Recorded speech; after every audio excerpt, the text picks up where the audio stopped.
Hello friends, ఈరోజు మనం babies కోసం ఒక హెల్తీయెస్ట్ రెసిపీ క్యారెట్ రైస్ని ఎలా ప్రిపేర్ చేసుకోవాలో ఇప్పుడు మనం చూద్దాం.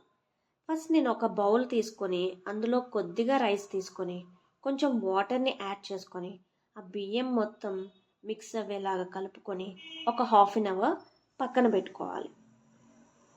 ఫస్ట్ మనకు కావాల్సిన ఇంగ్రీడియంట్స్ ఏంటంటే క్యారెట్, 3 వెల్లుల్లిపాయలు, జీలకర్ర, పసుపు. ఈ ఇంగ్రీడియంట్స్ అన్నిటినీ కూడా పక్కన పెట్టాలి. ముందుగా నానబెట్టిన బియ్యం ఉన్నాయి కదా, ఆ బియ్యాన్ని మనం 2 టైమ్స్ వాష్ చేసుకోవాలి. ముందుగా చూపించిన క్యారెట్ని చిన్న చిన్న పీసెస్గా కట్ చేసుకొని ఆ క్యారెట్ని కూడా మనం యాడ్ చేసుకోవాలి.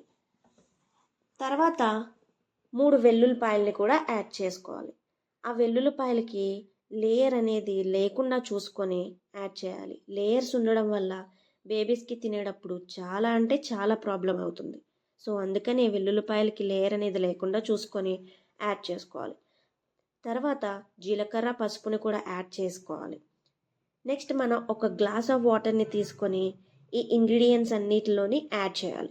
యాడ్ చేసి మనం హ్యాండ్తో ఒక్కసారి మిక్స్ అయ్యేలాగా మిక్స్ చేసుకొని మనం ఒక 4 విజిల్స్ వేయించుకుంటే మనకి క్యారెట్ రైస్ అనేది రెడీ.